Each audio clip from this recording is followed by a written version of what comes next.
Bien, bien. ¿Cómo le va a ustedes? ¿Todo bien? Todo bien. Bueno, Norbert, te cuento un poco cómo se llama esta sección. Decidimos ponerle Senado uno solo. Es una sección que le pusimos ese nombre. Es una frase que Fabián siempre nos repite todo el tiempo. La idea de la unidad del Senado, de estar todos juntos. Y entendemos siempre nosotros esa frase como una pieza fundamental para otra frase o otra consigna que vos siempre nos bajás, que es la unidad de los 5 sectores del Congreso. Entonces nosotros siempre entendimos como que si no estamos juntos es muy difícil después estar unidos, acoplado al resto de los sectores. Básicamente la idea de esta sección es, bueno, conocer a compañeros, delegados, y qué mejor que empezar con nuestro principal referente, ¿no?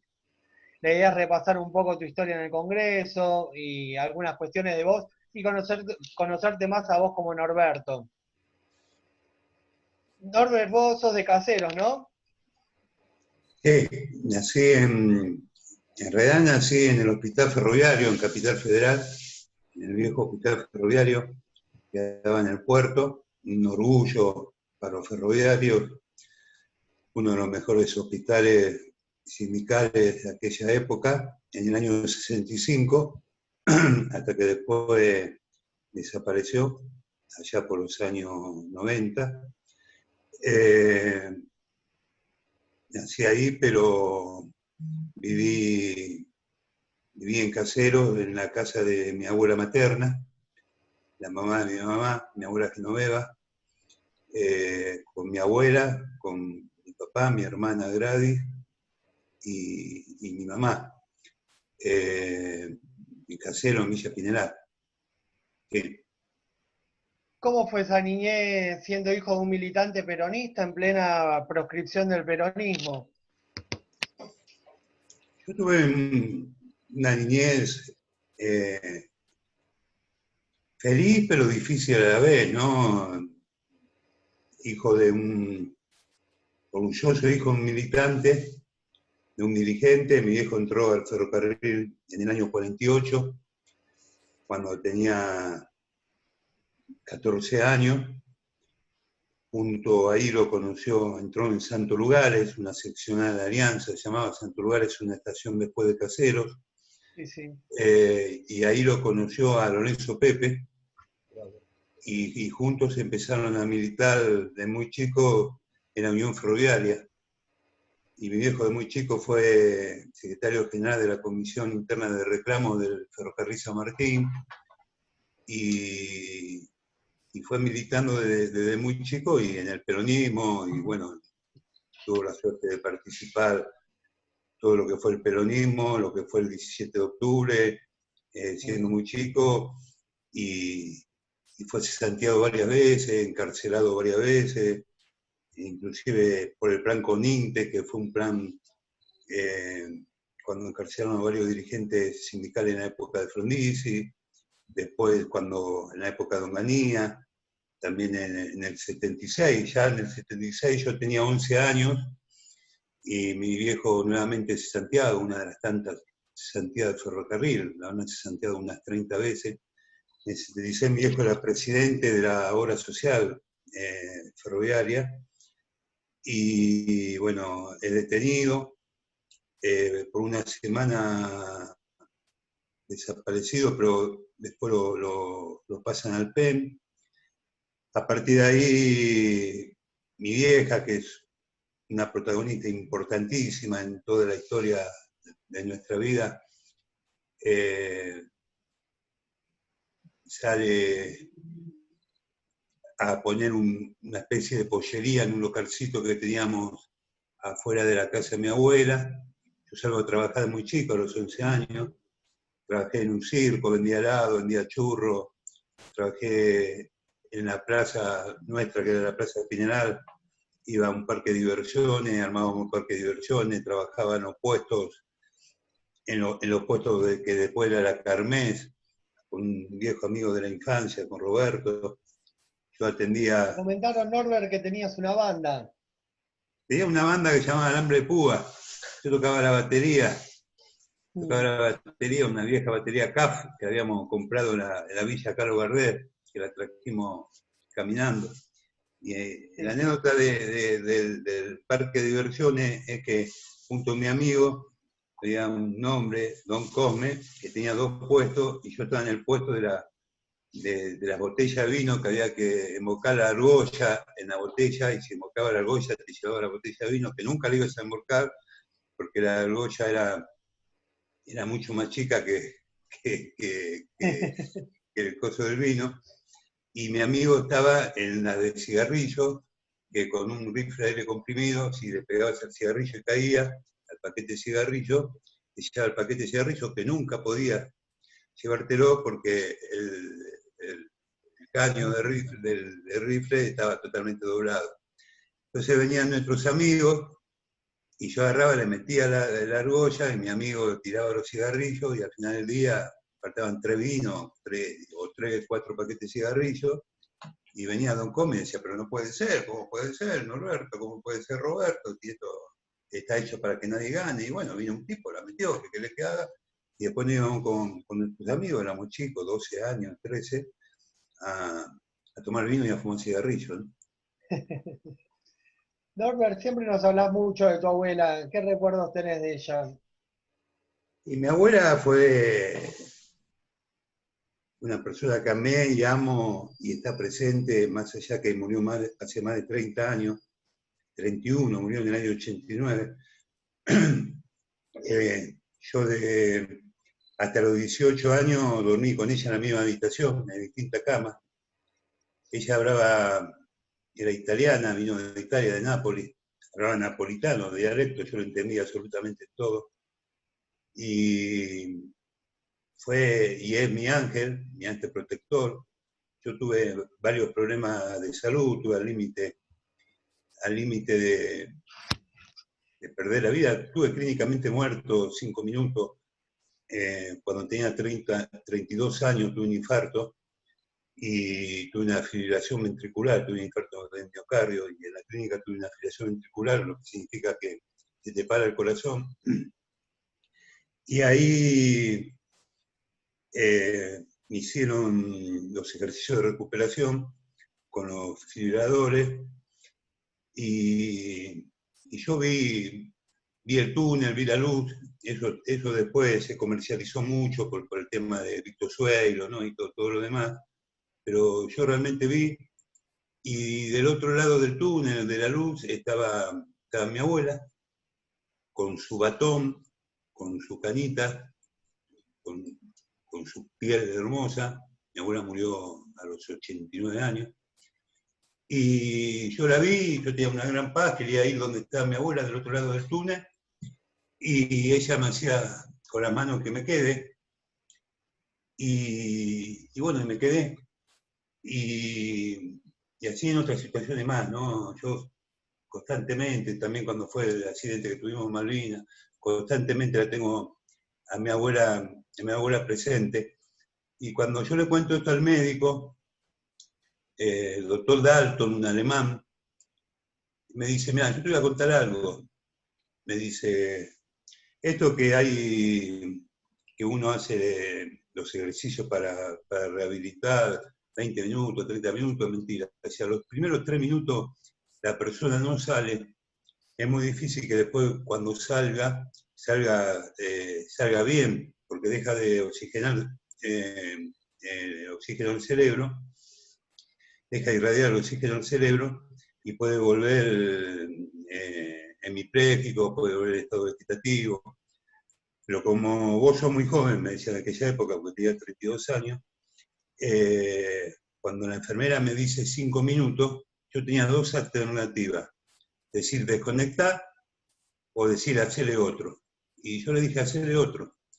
Y en ese otro que me hizo, yo volví sin ningún tipo de secuelas.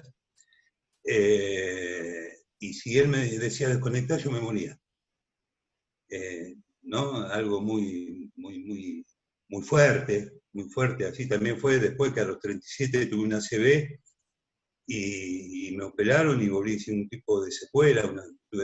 En 2 días, 2 operaciones de 7 horas con catéteres metidos en el cerebro, que si te tocan a una venita del cerebro, puedes quedar ciego, mudo, o te puedes morir directamente. Y ahí también está mi abuela al lado mío, porque yo estaba semidormido nada más, y yo la veía a mi abuela tomándome la mano, ¿no? Ya que comentás ahora lo de tu abuela, y recuerdo que tuve la posibilidad de atenderme en el hospital odontológico que lleva el nombre de tu papá. Yo viví mucho tiempo con mi abuela en Martín Coronado, ahí cerca de Caseros, ¿viste? Y bueno, alguna que otra vez he tenido así un dolor muy fuerte y un día mi abuela me dice, no, te voy a llevar a un hospital, está bueno, no hay tanta fila para hacer, como yo a veces iba a clínicas. Y, y después con los años llegué al Congreso y me enteré que era tu viejo, que el nombre del hospital era el de tu papá, era tu papá, el concejal Norberto Di Próspero. Eso es un orgullo. Mi viejo fue un tipo que hizo todo de muy abajo, tipo muy, muy querido. Mi viejo se murió en el Consejo Deliberante, se murió atendiendo un compañero en la concejal.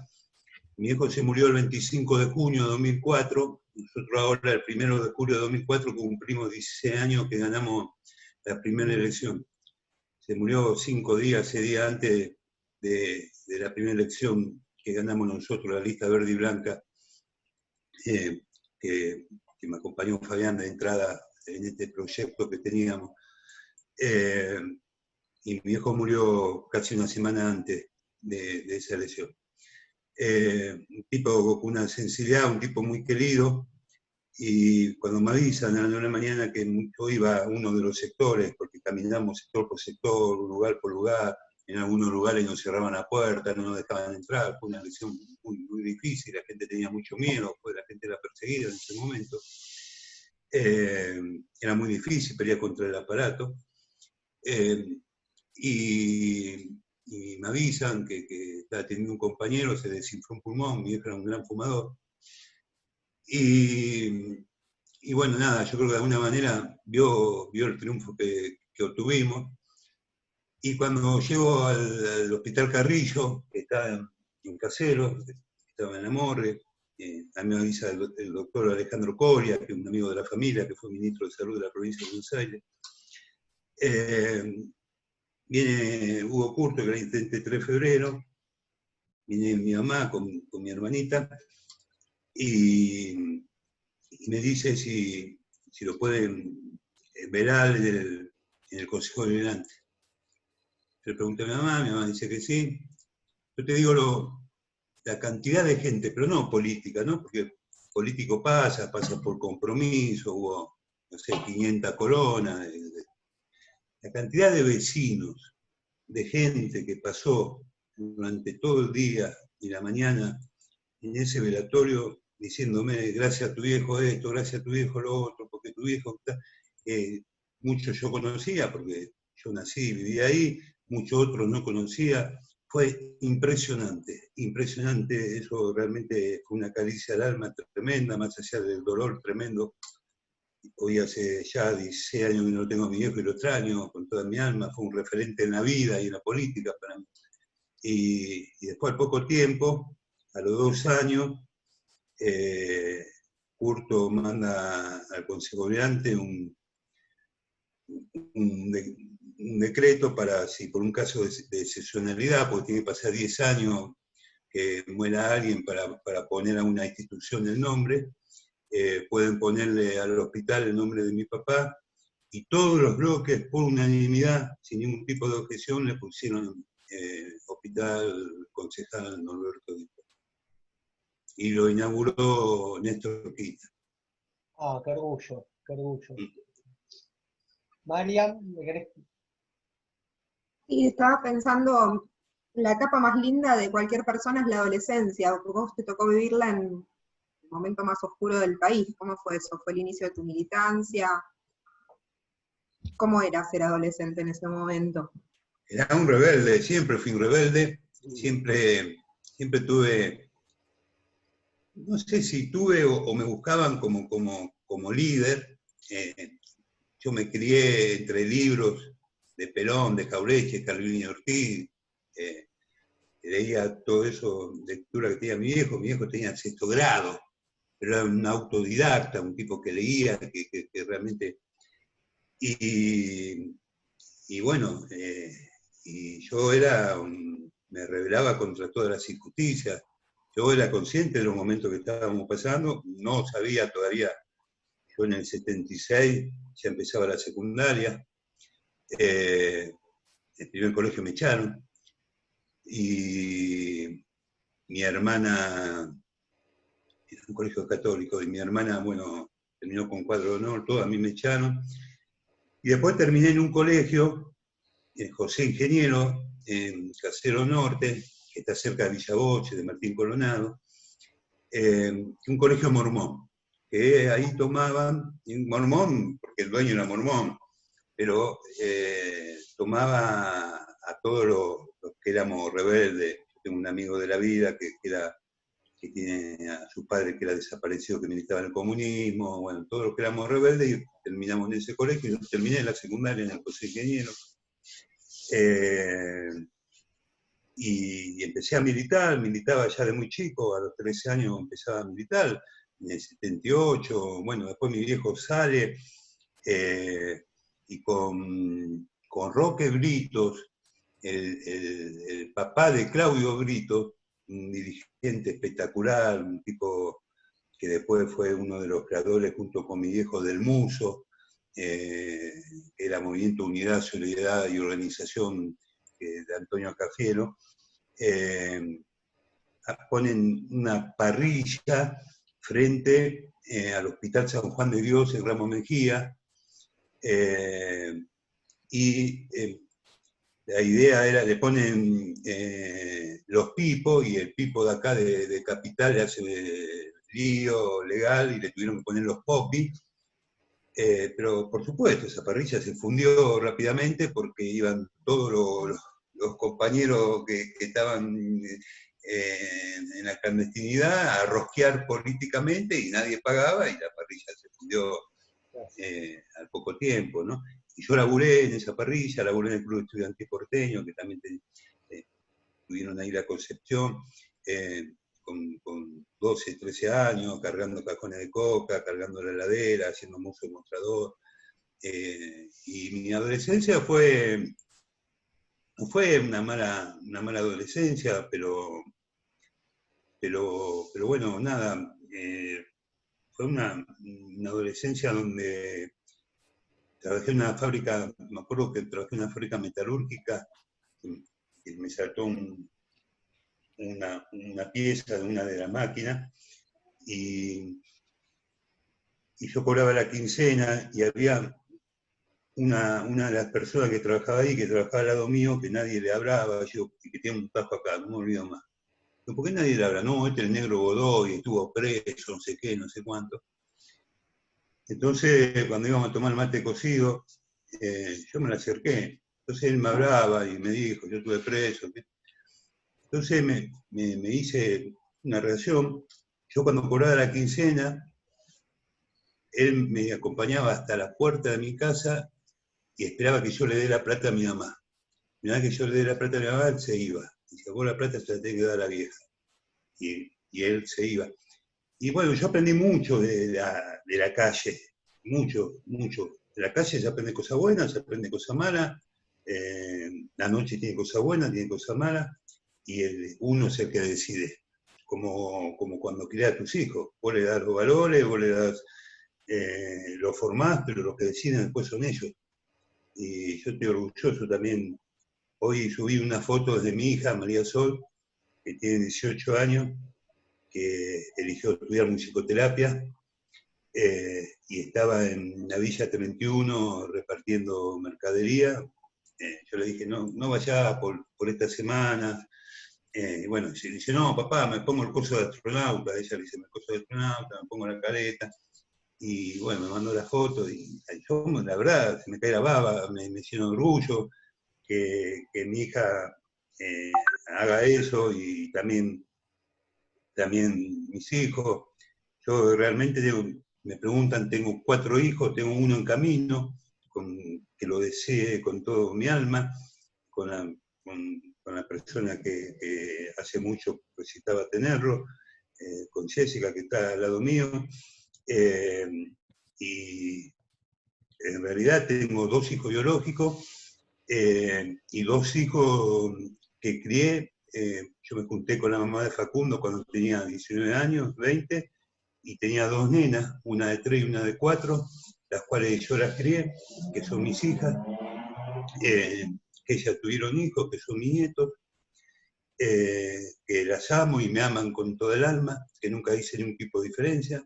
Para mí son mis hijas biológicas. Y ahora voy a tener un hijo más que tenía todo el deseo de tenerlo, y bueno, y se dio ahora. Felicidades. Qué lindo lo que decís. Gracias. Bueno, voy un poco para atrás de nuevo, en realidad, porque te quería preguntar por la vuelta a la democracia ya en el ámbito legislativo, cómo era el ambiente. Hoy, la verdad es que tenemos el ejemplo de que se puede trabajar codo a codo, como trabajás con Fabián, en distintos partidos políticos, distintas ideas, pero se puede trabajar unidos. ¿Cómo era en ese momento? ¿Era así? Sí, yo antes quería hacer referencia a una cosa, ¿no? Estamos hablando un poco de la vida. Yo creo que no existen las casualidades, estoy seguro, por experiencia propia, que no existen las casualidades, sino las causalidades. Siempre hay una causa. Yo tengo de referencia una película que no fue muy vista, que se llama Hombre de Familia, con Nicolas Cage, que se trata de una pareja en un pueblito de Estados Unidos, de novios, que estaban a punto de casarse, ella diseñadora de moda, y él abogado. A él le sale un máster a Londres para perfeccionarse, y ella se quería casar. Ella tenía un instinto que no se vaya, pues si se iba no iba a volver. Entonces le dice, no, voy, hago el máster, y cuando hacemos el máster me caso. Se va a Londres, hace el máster, y bueno, la película pasa que se levanta en un penthouse en Nueva York, en Navidad, acompañado con una chica trabajadora sexual. Baja solo, en plena Navidad, va al kiosco, hay como una especie de robo, hay un ángel, y le dice, ¿qué hubiese pasado si uno tomaba la decisión de irse y se hubiese quedado con el amor de su vida y se hubiese casado en el pueblo? Entonces, la película, él vuelve, se despierta al otro día con la mujer, y de repente aparecen 2 nenes corriendo y se le tiran en la cama. ¿Dónde están los regalos de Navidad? ¿Dónde están los regalos de Navidad? Y ahí transcurre la película, ¿no? Una decisión en tu vida cambia todo el futuro de tu vida. Y a mí me pasó algo parecido. Yo iba a entrar a trabajar al ferrocarril. Yo, como hijo de ferroviario, yo había terminado la secundaria y empecé a estudiar periodismo. Yo estaba entre periodismo e historia. A mí me encanta la historia, me gusta mucho la historia, leo mucho historia. Y estaba estudiando periodismo, todavía no existía la carrera en la UBA, no existía la licenciatura en comunicación social, y estaba en Esteban Echeverría, el 9 de julio, el Instituto Esteban Echeverría, Blocoí y la UAI. Y mi papá, bueno, como hijo ferroviario, mis primos habían entrado a ferrocarril, hago todos los exámenes, todo para entrar a trabajar al ferrocarril, y me faltaban 10 días para entrar a trabajar a la estación de Casero de boletero. Lorenzo Pepe iba candidato a diputado número 28 por la provincia de Buenos Aires, diputado nacional, por el peronismo, y entran 29. Cuando gana Alfonsín, entran 29. Y cuando va de diputado nacional, se lo lleva a mi papá como secretario del Congreso. Y lo ofrecen en la comisión de la biblioteca.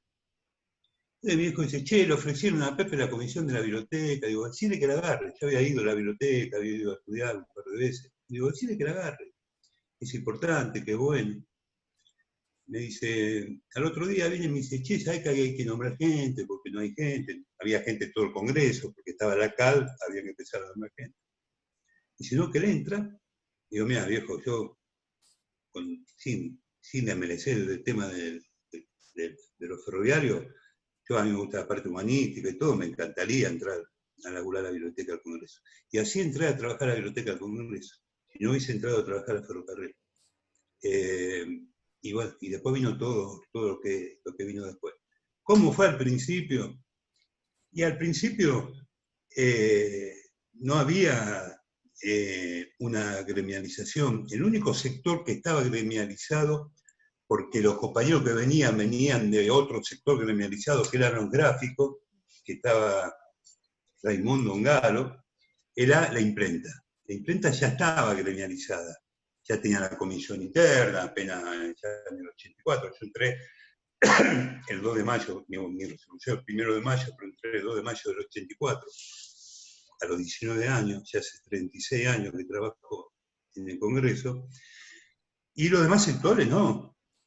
Y en el año 86, 87 viene el papá de Dieguito Solofrano, con otro compañero, estaba ATE, UPCN, venía uno de ATE y me quería convencer que vaya delegado de ATE, y para que me presente como delegado de APR. Yo estaba afiliado a los 3 gremios, como buen peronista, me afilié a los 3 gremios. Y bueno, hicimos la comisión interna de biblioteca, y empezamos, no costó, no nos atendía ni un jefe de división, no nos daba bolilla a nadie, no costó muchísimo, nos costó muchísimo convencer a la gente, había 70 afiliados en la biblioteca. Era muy difícil, porque todo iban, el pensamiento en aquel momento era el padrino. Y vos entrabas algunos, bueno, yo entré con una 10, transitorio, después me dieron la planta, pero algunos a lo mejor entraban con alguna categoría mucho mejor, directamente planta. Pero si cuando había categoría o había que pedir planta, iban y le pedían al padrino que te hizo entrar. Pero yo iba y le decía, sí, pero que te hizo entrar, tiene un mandato, cuando tenés el mandato, ¿qué vas a hacer? La idea tuya, ¿cuál es? Es quedarte acá, te vas a cuidar acá, y después, ¿cómo nos defendemos? ¿Cómo pedimos? Bueno, con ese discurso es lo que fuimos tratando de gremializar. Se trató de gremializar diputados. Lo que más nos costó fue Senado. Senado fue el sector que más nos costó, que fue el más escéptico de los 5 sectores. Fue el sector más escéptico. En Senado pasaba un senador y los compañeros se levantaban. Un poco más se le hacía la reverencia por la característica del Senado, porque era un feudo. No creían en el gremio. Era lógico que no se crea en el gremio era una mutual, no era un gremio, no había por qué creer en el gremio. Teníamos que ganarnos la confianza y que la gente crea en el gremio. Y a partir de ahí, bueno, se generó todo un proyecto, que creo que al principio el proyecto que generamos, nosotros en el 89 ganamos una reforma de estatutos, se crearon 5 secretarías, yo fui secretario de Interior, ganamos las elecciones. Después en el 92 ganamos la primera general, que yo fui adjunto durante 3 mandatos, y después ya en el 2003, cuando vi que nos alejábamos de la gente, que el gremio para entrar había que tocar un timbre y de seguridad tenía que abrir la puerta, dije no, yo así no sigo, sabiendo que iba a perder porque iba a ser muy difícil, pero nunca me imaginé que lo que yo pensaba lo pensaba la mayoría de la gente. Y bueno, y así un día me dijeron, mira, hay un muchacho Zacardi en el Senado, está Cellini, está y nos juntábamos en el café, y empezamos a hablar y a coincidir lo que pensamos, y bueno, ganamos, y a partir de ahí empezamos a construir. Pero construimos porque la gente nos acompañó, construyeron los compañeros, nosotros solos no podíamos haber hecho nada. Y de tu trabajo como delegado específicamente, ¿qué recordás yendo un poco más atrás, en el 88? Sí, hice despiole, hasta el propio Pepe le hice despiole, que me tuvo en brazo. A mí, yo defendía a mis compañeros. Un día viene mi viejo y me dice, che, pará, escuchá, pará, no te metás, yo te defiendo a mis compañeros. No, trabajo de delegado y la gente y mis compañeros fue el laburo que hice en biblioteca y mis compañeros me apoyaron de una manera tremenda y bueno, pero costó, pero tuvimos la suerte. Costó primero por los funcionarios viejos, por los empleados más viejos, por estos pibes quiénes son, que esto, que lo otro, que por eso, cuando yo le digo a los jóvenes, le digo a las mujeres, y hoy tienen la facilidad de tener espacios y de poder generar. Que, a ver, a mí se no, porque vos hoy me estaban haciendo una nota, no, porque vos le brindás, no, yo no brindo nada. Nosotros la tuvimos muy difícil, tuvimos que de abajo remar, armar, y bueno, gracias a Dios, con el acompañamiento de la gente, y con una idea, con un proyecto, reformamos el estatuto de gremio, creamos secretaría, y después tuvimos decisiones valientes, decisiones con coraje, fuimos al frente, hicimos lo que teníamos que hacer, la gente vio los resultados y nos siguió acompañando. Y hoy yo lo que hago es darle los espacios y dejar que haga. Los protagonistas son cada uno de los compañeros que están en cada secretaría. Y los jóvenes son los protagonistas, las mujeres son las protagonistas, cada uno son protagonistas. Hoy es, porque hoy tenemos un gremio institucionalmente hacia adentro y hacia afuera que realmente es respetado, y antes no era respetado. Entonces ahora se hace más fácil militar que antes. Seguro, seguro. Nos tocó la parte que ustedes hicieron fácil, digamos, para nosotros, un poco más. No sé si nosotros, todos, porque todos sufrimos la parte difícil. Todos. Creo que después de a poco todos fueron dándose cuenta que si lo que no cambiábamos nosotros, lo que no hacíamos nosotros por nosotros mismos, no lo iba a hacer nadie. Entonces, siempre tiene que haber alguien y tiene que haber una conducción, un gremio, o una cabeza orgánica y atrás la gente apoyando. Pero si vos, por ejemplo, cuando hay una memoria de Ibarance, ¿no? Por ejemplo, la movilización que se hace abrazando el Congreso, que el Senado moviliza impresionante, los demás sectores movilizan, eso ayuda muchísimo a la comisión directiva, a la paritaria, a mí, a sentarme, a negociar, a hablar con las autoridades. Eso nos ayuda de una manera tremenda, tremenda nos ayuda. Si no fuese por eso, solo, si van 500, van 200, o no tenemos el apoyo de la gente, de ver 10.000 afiliados tendríamos 3.000, como cuando arrancamos en el año 2004, no hubiésemos logrado un montón de 35 aumentos salariales como logramos, por ejemplo. Hoy, el primero de cada mes tenemos depositado el sueldo. No nos descontaron absolutamente nada. Y bueno, algunos pueden cuestionar el tema del aguinaldo 3 veces. Yo, bueno, te lo cuestiona, se lo respeto, pero yo estoy, a ver, personalmente, pues como gremialista, uno puede decir, uno puede estar de acuerdo que cuenten aguinaldo en 3 veces. Pero yo me acuerdo que desde el 90 al 2004, del 92 al 93 al 2004, tuvimos 12 años los salarios congelados. En el 2000 nos descontaron el 13%. Y nosotros recuperamos el salario de una manera impresionante y creo que es un gesto que tenemos que dar hacia afuera, que nos descuenten el aguinaldo. Y bueno, hubo compañeros que están tirando cosas, que siempre tiran alguna que otra cosa, pero yo estoy convencido que es un gesto y que, porque yo participo de reuniones de otros compañeros, de otras instituciones, de la CGT, de la mesa chica, y hay actividades que hay compañeros que no laburan, hay compañeros que cobran el 25% del sueldo, hay compañeros no que no cobran el aguinaldo, que cobran el aguinaldo de 3 cuotas, que no cobran el sueldo y que no van a cobrar el aguinaldo. Entonces nosotros, ojo, yo cuando me dicen somos privilegiados, no somos privilegiados. todo lo que tenemos lo tenemos porque luchamos para tenerlo. Ahora, que estamos mucho mejor que otras actividades, no hay ningún tipo de duda. Lo que sí hay que equiparar para arriba, no para abajo. Todo, siempre nos atacan, porque el empleado del Congreso cobra esto, porque el empleado del Congreso lo otro. Lo que hay que equiparar para arriba. Si un empleado cobra un sueldo digno, si un empleado no le dé cuenta del salario, lo que hay que hacer es que no le dé cuenta del salario a nadie y que todos cobren un sueldo digno. No, que los empleados que cobran un sueldo digno y que no le dé cuenta del salario sean igual que todos aquellos que le den cuenta del salario y que no cobran un sueldo digno. Norberto, yo te voy a contar algo que vos seguramente no sabés. En el año 2004, yo hace 30 años que trabajo en Patrimonio, y en Patrimonio era una oficina mayoritariamente de hombres, éramos 2 mujeres solamente. En el 2004, una semana antes de las elecciones, viene un día Saavedra y nos dice que el Bocha Racedo de biblioteca... Sí, era un director de biblioteca.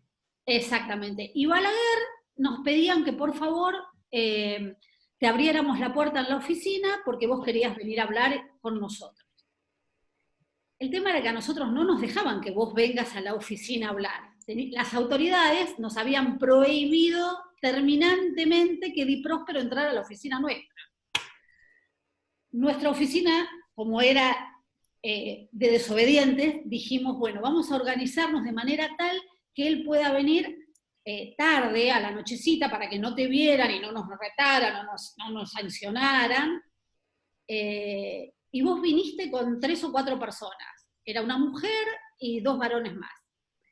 Te quedaste sentado con nosotros 1 hora y media hablando. Para nosotros fue como tocar el cielo con las manos porque jamás habíamos tenido tanta cercanía con alguien del gremio. Cuando te fuiste, nos miramos todos y dijimos, ¿lo votamos? Bueno, esa semana temblábamos. Primero porque nos habían dicho de todo, que cómo habíamos permitido que entraras a la oficina. Creo que fuimos una de las pocas oficinas que te dejó entrar porque los demás tenían miedo y la verdad que tenían razón. Nosotros de audaces lo hicimos. Rezamos esa semana que ganaras. Bueno, cuando ganaste, nos empezamos a llamar a la noche y a la mañana el primero que llegaba ponía un papelito chiquitito en la puerta, Di Próspero, porque nos sentíamos súper importantes, decíamos, bueno, ahora sí podemos, porque si no nos veíamos todos en la cúpula, ¿viste? Diciendo, ¿qué vamos eso es lo que decía yo, si perdemos vamos a la cúpula. A mí me daba mucha bronca que la gente sintiera miedo. No, me daba mucha miedo, sentíamos miedo. No, sí, pero no ustedes y el diputado también. Me daba mucho, me da bronca ahora, actualmente, ¿no? Que se sienta miedo después de todo lo que pasó en este país, ¿no? Que se sienta miedo. Yo qué sé, yo soy un tipo que después de todo lo que pasé, puedo tener miedo por mis hijos, ¿no? Y a mi viejita que la tengo viva, gracias a Dios todavía.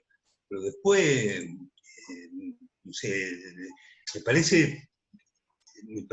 me parece algo muy, muy miserable, ¿no? Que apretar a la gente esa naturaleza, meterle miedo a lo que pasó en el año 2004. Pero eso demostró que más allá del miedo, que no fue el Senado solamente, pasó en todos los sectores, salvo en biblioteca, que era mi sector, la gente, como ustedes dijeron, como ustedes mismos, yo fui sector por sector, a todo lado, oficina por oficina. Así como me quedé 1 hora y media con ustedes, que eran 4, en un lugar eran 2 y me quedaba 1 hora y media. En un lugar eran 3, me quedaba 1 hora y media. Eran 5 y me quedaba 1 hora y media. Y hablaba, y hablaba, y hablaba. Y después los compañeros fueron y votaron lo que ellos quisieron votar. Fue así que ganamos. El Senado ganamos. El Senado yo casi, hubo sectores donde no me dejaron entrar, y la gente después, independientemente que no me escuchó, terminó. ¿Dónde salieron los votos? ¿Dónde salieron? Ganamos por 40 votos, calculo, y teníamos todos los directores en contra, todo en contra, toda la autoridad en contra. Y ganamos en todos los sectores, menos en diputados, que era lógico, pero en diputados pensaban que íbamos a perder por 1000 votos y perdimos por 200. En biblioteca ganamos por más de 800. Ahí donde salió la ventaja del 60-40. pero realmente creo que fue un antes y un después de esa elección, ¿no? Y después de ahí, la gente, porque ahí creo que el Senado tenía 700, 800 afiliados, pero hoy tiene 3.500. Hoy tiene 3.500 afiliados, Senado. Norberto, ¿y qué actitudes o situaciones a vos te llevaron a tomar la decisión de separarte de la conducción en donde estabas y decir, no, esto no va más, formo una agrupación distinta? ¿Qué fue lo que a vos te hizo Sí, por ejemplo, esto que está diciendo, formo la agrupación Arturo Jaureche? Por ejemplo, esto es lo que estás diciendo vos. Porque esto es lo que estás diciendo vos, no pasaba solamente en las elecciones. Esa metodología que se utilizó en las elecciones se estaba utilizando anteriormente desde el gremio, y aquel que no concordaba con el gremio se lo perseguía, se lo cambiaba de puesto, se lo mandaba a otro lugar, se lo cambiaba de horario. El gremio se convertía en enemigo del laburante. Si se hablaba mal del gremio, que vos podés decir, mirá, a mí me parece que el gremio está equivocado, a mí me parece, mirá, la verdad, a mí me parece que no teníamos que cobrar el aguinaldo en 3 veces. Y yo te voy a explicar, bueno, te respeto tu posición, pero lo cobramos por esto, por lo que expliqué recién, porque no nos descontaron nada, porque tenemos buen salario. Bueno, si eso lo decías en el año 2003, con la otra conducción, agarraban y vos laburabas de mañana, te mandaban de tarde. O si estaba en un puesto de algún lado, te mandaban a otro puesto. No permitían el disenso, no había democracia, no había disenso, no había participación, no había protagonismo de la gente. Eso y un montón de otras cosas. Nos habíamos alejado de otro tipo de revolución, de alguna manera, y de cambio, era gente, no el dirigente. El dirigente, sin el apoyo de la gente, no puede hacer nada. A ver, el gremio existe porque hay trabajadores, ¿no? Trabajadores, gremio dirigente. Si no, no se puede. Y el dirigente en última instancia, y el dirigente es reemplazado por otros dirigentes. Lo importante es que el gremio sea fuerte institucionalmente, que cuando seamos reemplazados quede un gremio fuerte institucionalmente, más allá de quien lo conduzca. Y creo que esto se logró. ¿Cómo viviste esa primera elección que te consagró a vos al frente de este proyecto? Primero con mucha emoción, porque hacía poquito había muerto mi papá, que no me pudo ver. Yo había hablado el día miércoles a la noche con mi viejo, y él de alguna manera me preparaba como para la presunta derrota, porque él como un dirigente de muchos años y todo, decía que presumía que podía llegar a perder. Y yo le decía, no, viejo, quédate tranquilo que voy a ganar. Quédate tranquilo que voy a ganar. Bueno, pero si no es esta, es la próxima, vos sos joven, que esto, pero otro. Fue el miércoles a la noche y el jueves murió. Y después con una gran tranquilidad, yo sabía que iba a ganar y sabía que no iba a ir bien. Sabía que iba a precisar, iba a haber momentos donde tenía que tomar decisiones y esas decisiones iban a determinar el éxito o no de este proyecto. Y bueno, y esas decisiones que tomamos fue la que determinó que este proyecto siga adelante, como la toma de recinto y alguna otra cosa. ¿Y cómo encaraste vos el proceso para realizar ese cambio del gremio tan grande, de pasar de una conducción que era de puertas cerradas, que había una persona de seguridad en la puerta que no podías entrar, a hacer un gremio totalmente diferente, de puertas abiertas, que podían entrar, hablar con vos? ¿Cómo hiciste? Y lo primero, el otro día me mandaron la lista del 2004. Creo que había 7 secretarios, 5 vocales. Lo primero que hice es convocar una asamblea y reformar el estatuto y crear una secretaría. La Secretaría de la Juventud, la Secretaría de la Mujer, la Secretaría de Capacitación, abrir espacios para convocar más compañeros para trabajar. Y Y después, lo bueno que desde el punto de vista ideológico nunca hicimos diferencia. Nosotros hacemos política gremial, no hacemos política partidaria. Cuando viene un trabajador a verte con un problema, no le preguntamos si es radical, peronista, del PRO o socialista. Es un trabajador con un problema y nosotros se lo tenemos que tratar de solucionar. Y si no se lo podemos solucionar, por lo menos lo tenés que contener, lo tenés que escuchar, tenés que guiarlo. Y eso fue lo que a nosotros nos llevó a también poder tener el éxito durante estos años, ¿no? Y la gente vio eso también, porque en el 84, del 83 al 84, entraron muchísimos trabajadores radicales, porque lógico había ganado el radicalismo, y en proporción eran más radicales que peronistas. Y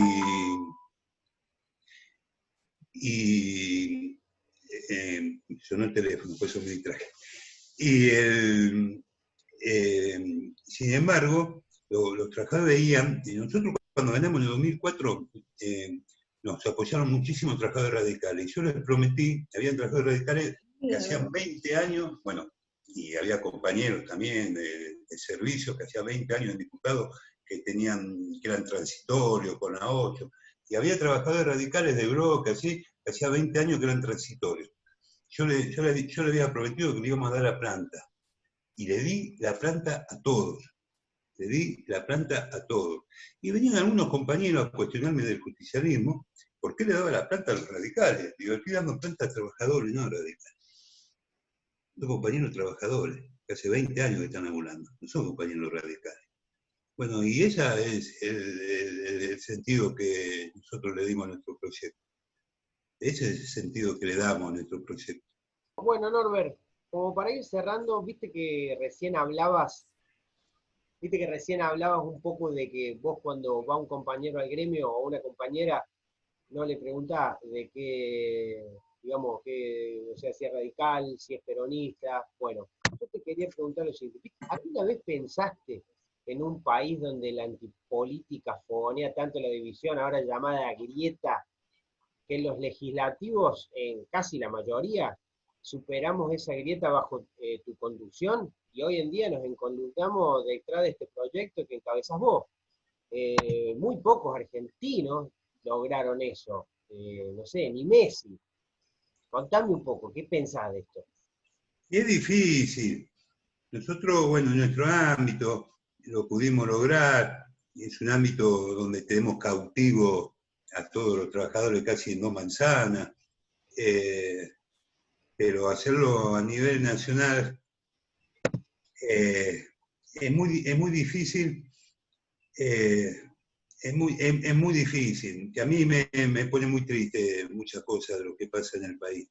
Yo a veces digo, es tan fácil. Me duele cuando veo a un chico descalzo, me duele el hambre de la gente, me duele la pobreza, me duelen un montón de cosas, me duele. Y la responsabilidad es de los dirigentes, de todos los dirigentes, de todos los que tenemos responsabilidad de dirigencial de alguna manera. Es muy difícil. Realmente tendría que ser mucho más fácil si se dejaría los egos, las miserias humanas, y se pensaría realmente en la gente, ¿no? Se pensaría realmente en la gente, pero no, uno gana las elecciones y la oposición está viendo de qué manera puede, está viendo que le va a llamar para ganar la intermedia, y que después le va a llamar para ganar la que viene. A ver, si le va mal al gobierno, le va mal a la gente. ¿Entendemos? Si le va mal al gobierno, al que sea, le va mal a la gente. Ahora, con este tema de la pandemia, empiezan, ¿no? Porque la economía queda acá, queda allá, queda pum, y le resta. Yo escucho cada análisis de periodistas, de un montón, no, porque le resta voto al gobierno y le va a restar votos. ¿Qué me importa a mí los votos? ¿Qué me importa las encuestas? ¿Qué me importa lo que puede pasar electoralmente el año que viene si se están muriendo 50 personas por día? Si no lo paramos, podemos tener 50.000 muertos. ¿Qué me importa a mí? A ver si entendemos. Y bueno, el tema económico ya veníamos con serios problemas durante estos años a nivel económico, serios problemas. El tema económico, veremos cómo saldremos adelante, y yo sé que es tremendo el tipo que durante 20 años tuvo un comercio, tuvo una pequeña empresa y se le derrumbó, pero se le derrumbó por algo fortuito a nivel mundial, por un virus que es invisible y que no es culpa de nadie. Pero tenemos que pensar en la vida y no en la especulación de que bueno, y sí, pero qué va a pasar y cómo cayó la imagen. ¿Qué imagen? Imagen. Yo calculo que al presidente le importará 2 bredos la imagen que tiene o que no tiene, o qué puede repercutir el año que viene si esto se le explota, colapsa el sistema de salud y tenemos 50.000 o 100.000 muertos. A mí me parece que estamos haciendo lo que tenemos que hacer. Fíjate Brasil, fíjate Estados Unidos, fíjate otros lugares que hacen todo al revés, y sin embargo también en el nivel económico se caen a pedazos. Pero bueno, yo qué sé, a mí es muy difícil, los argentinos somos muy difíciles, tenemos un país hermoso, todos decimos, qué país, no, el país es hermoso, es un país espectacular, resistió, fue castigado este país desde su creación, desde 1810 fue castigado este país, y sin embargo sigue de pie. El problema somos nosotros, los argentinos, ese es el problema de este país. Norbert, mientras nos fuiste contando un poco de todo, hiciste como un paso por todos los sectores. Hablaste de todos los sectores un poquito. Bueno, yo te voy a preguntar con respecto al Senado, que recién decías que fue el sector que más costó en sindicalizarlo. ¿Cómo viviste vos ese proceso de sindicalización del Senado? ¿Cómo? Y el tema, el gran mérito de la sindicalización del Senado lo tiene Fabián. Yo descansé mucho en Fabián, y Fabián se puso al hombro junto con nuestros compañeros de la vieja guardia, y él confió desde el primer minuto de este proyecto. Es mi amigo, nos conocemos con la mirada, y él tiene mucho mérito en el tema, es un transmisor del proyecto, y por eso el Senado creció como creció, y por eso él transmite lo que yo pienso, lo que pensamos, porque él piensa igual que yo. No es que transmite lo que yo pienso, transmite lo que pensamos, porque lo que realmente ejecutamos es lo que pensamos, porque si no, me lo dice. A veces hablamos y cambiamos, y realmente él hizo un laburo de hormiga al principio, y después fue haciendo un laburo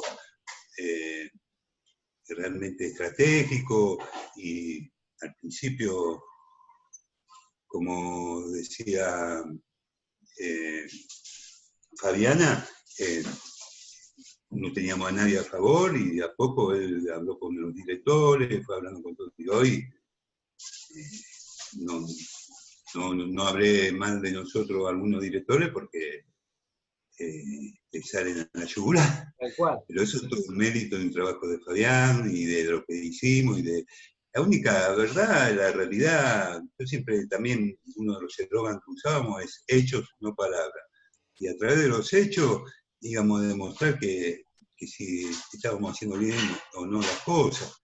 Y cada 4 años vos ponés, rendís examen. Y la gente va a decidir si lo que hiciste de esos 4 años está bien o está mal. En el 2016, con un despiole bárbaro en el Senado, con gente despedida, hicimos una estrategia para tratar de recuperarla y todo, había gente que decía, esto van a perder, que ganamos con el mayor porcentaje que ganamos en las 4 elecciones, ganamos con el 82% de los votos.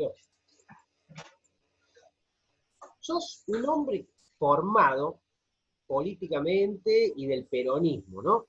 Que hoy militás par a par con un número 2 como Fabián, que es radical. ¿Sabés qué quiero saber yo? ¿Cómo se conocieron ustedes? ¿Cómo formaron una amistad? Porque aparte de ser compañeros de laburo, sé que son muy amigos. ¿Cómo lograron, cómo entablaron esa relación? Quiero saber eso.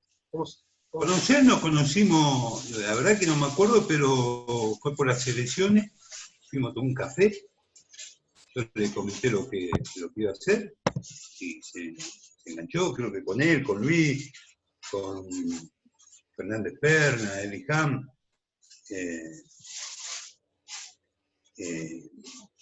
Alicia Pini, Alicita, la querida Alicia. Y después se fue forjando una amistad, tal así que, bueno, me acuerdo, me contó una anécdota, le voy a pasar una factura. Muy bien. La compra la tenés vos, después que se la agarre como. Él se divorcia, yo vivía en Julián Álvarez, y me dice, che, Norberto, mirá, me voy a quedar unos días. Sí, bueno, quédate. Bueno, esos unos días que se iba a quedar ahí viviendo conmigo se convirtieron en 2 años. Un día veo que una semana viene con una mesita de luz, después viene con un televisor, después se vino, y bueno, y tuvimos 2 años viviendo juntos. Y se forjó una amistad, porque somos muy parecidos, somos tranquilos, somos tipos tranquilos, tenemos la misma personalidad, así que no. Norbert, como para ir cerrando un poco, contame, ¿qué esperás de los trabajadores del Senado? ¿Cómo ves el Senado actualmente? No, yo no espero nada de nadie. Yo estoy orgulloso de los trabajadores del Congreso en general y del Senado también en particular. No me preguntás, hoy el Senado tiene una gremialización que es impresionante y un trabajo gremial que es realmente fantástico. Y yo no soy nadie para esperar de nadie. Los trabajadores tienen que esperar de nosotros. Los trabajadores nos votan a nosotros y ellos nos votan con la expectativa que estemos a la altura de las circunstancias, esperando que le consigamos conquistas y que le podamos mejorar el salario, defender su fuente de trabajo y darle lo que corresponde. Nosotros no podemos esperar de los trabajadores. El apoyo que tenemos, la confianza que tenemos, los trabajadores son los que tienen que exigirnos y son los que esperan de nosotros. Y nosotros tenemos que responderle y estar a la altura de las circunstancias de lo que esperan los trabajadores. ¿Estamos bien? Terminamos, ¿no? Estamos perfectos, muy lindo todo lo que contó Norberto. Bueno. Muchas gracias. No, gracias a ustedes, me sentí muy cómodo, espero que le haya servido, que le haya gustado. Dije lo que ustedes me preguntaron, tal cual, yo soy así, siempre soy así, hablo de mi corazón, soy sincero 100%, y bueno, eso es lo que traté de hacer en esta entrevista. Hermoso, hermoso, muchas gracias. Gracias a vos, Norbert, por tu tiempo. Gracias, Norberto. No, gracias a vos, gracias Fabi, gracias Nico, y gracias Daniel. Bueno, no estamos todos en una sala, pero un aplauso. Gracias. Todo muy bien. Chao, gracias. Chao, Norbert. Chao.